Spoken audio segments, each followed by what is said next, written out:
My father had spent the last 6 years of his life recreating the interior of his mother's house. One of the finest pieces in the house, which he considered a finished work, was what he called the mountain. It looked like a giant piece of cancer, a giant black lung, a giant piece of coal, black, burnt, oil soaked matter laden with dinosaurs and soldiers. Is very much so a post apocalyptic scene, a devastated landscape. When I was first in his house after he passed away, realizing the immensity of what I had to deal with,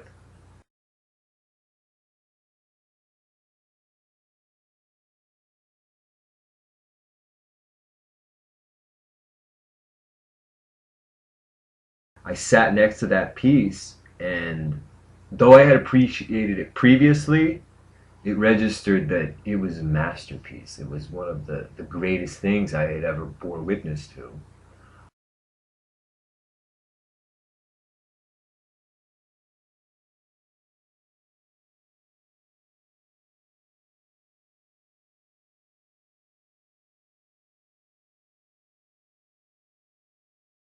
The fact that he's the son of a coal miner whose pride and joy was the fact that he had the black lung. His father killed himself in that very house where my father as well.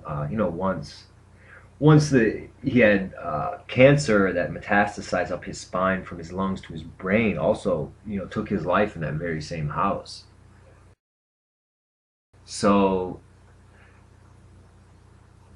all of that sort of registered with strength in observing this piece of his.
The second cloud break painting, the second in the series, was um, a depiction that came from my father's logo.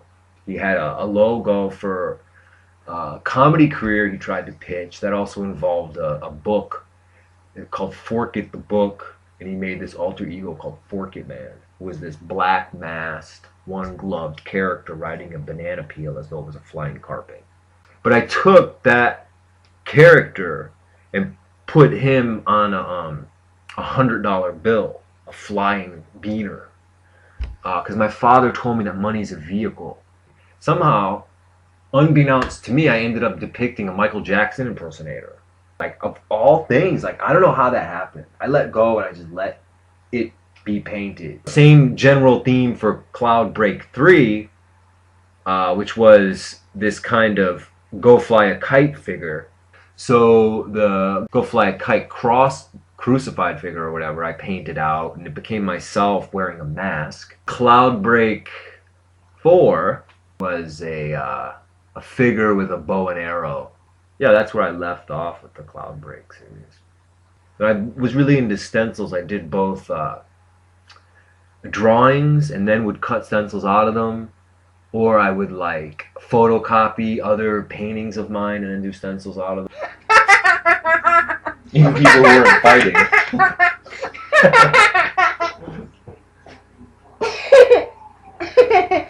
I know another word for poop. I know you are, but Butunkus. No, that's butt. That's where the poop comes from. I poop in a thing. I think poop is like a universal word. Caca? Non-poop. Everyone knows those words. Oh, where do you find a dog with no legs? In your hot dog bun. Nope. Right where you left him. I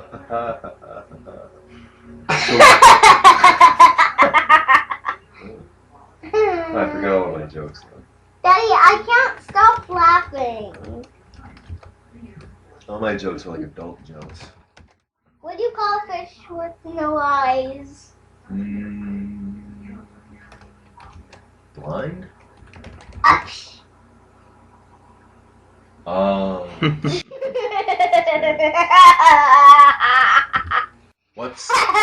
What's brown and rhymes with Snoop? Snoop Dogg. That is correct. Snoop Dogg can be a brown. You better watch out. You better not cry. Santa Claus is coming. I'm telling you why. Santa Claus is coming to town. He knows when you're asleep. He knows when you're awake. And he knows if you are been good or bad. So be good for goodness sake. Oh, you better watch out. You better not cry. Santa Claus is coming. I'm telling you why. Santa Claus is coming to town. Sounds like a spy. To town. To town. To town. See, he's coming to town. Yeah. Maybe we should go now. Huh? We should wake your granddaddy up. Santa Claus is coming to town. He knows.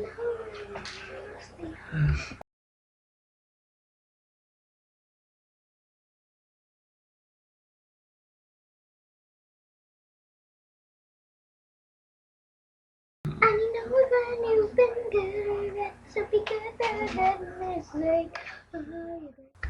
And I've basically been volunteering for myself and my specific vision for all these years, so I decided to put no money in the cloud breaks because I'm kind of coming out, broke. I decided I wanted to be a painter when I was 18. I had come up around graffiti kids in graffiti culture, being a street skateboarder on the East Coast. So those were like the confluences of my influences as an artist. But I then sort of had a break from that and got really into Byzantine culture to the point that I lived in a Russian Orthodox monastery for 2 years, while there, I wanted to fresco the interior of the church, which was basically devoid of wall painting. And I felt like that was destined to be my addition to this kind of historical place in Northern California. Never happened. That concept kind of turned on its head once when I had been walking in this kind of desolate ravine in Pennsylvania, years after the monastery, looking at some kind of mineral seepage on the rock face that looked like this kind of, I don't know, ethereal visage of kind of like just a pensive expression. And I thought maybe that's an apparition of a ghost of someone who died in this ravine here, what we call the gorge, where people always died. People were always swimming there, and they would have their Budweiser, and they would drown. And it'd be like, fuck, every year, someone. So I had this passing thought observing this mineral seepage, this kind of, you know, that dealie where you see something like, that looks like this.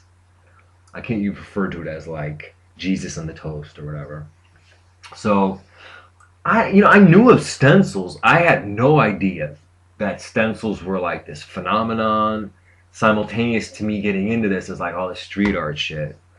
I don't even know how I knew about them, but I thought like that would be a really good way to make these very fine pictures that you could utilize spray paint's kind of misty quality, so it would appear to be this shit kind of just popping out of nowhere, like just coming out of the wall. And I wanted to do not people who were dead, who were supposedly living after, but people who were alive in the midst of dying. So there were people like getting hit by cars, and a soldier was dead. Real dramatic, real like macabre material. So I did that for a while. But honestly, that didn't really fulfill this kind of desire to paint like I felt Greek medieval painters painted on church walls.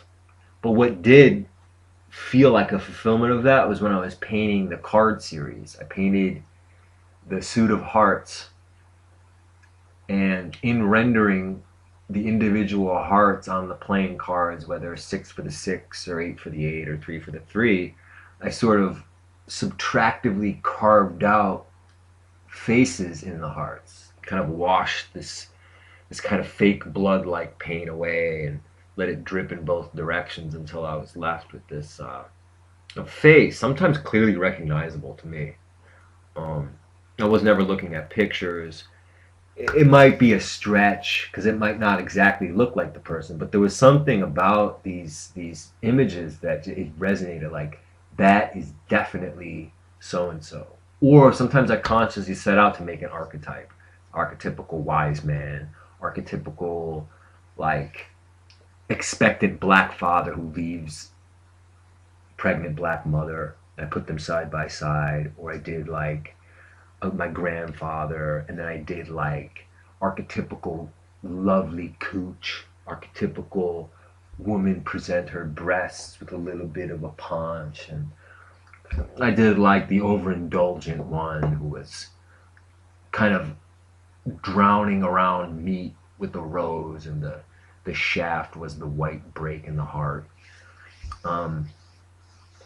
And not only was it a fulfillment of, like a seeming fulfillment of that desire to paint these kind of faces, these kind of improvised people, but it was very fulfilling as far as the backdrop that went into me wanting to do it is based on the defibrillator logo, combined with Jung's symbol for the beginning of the therapeutic process being that kind of break, that kind of crack where the light gets in.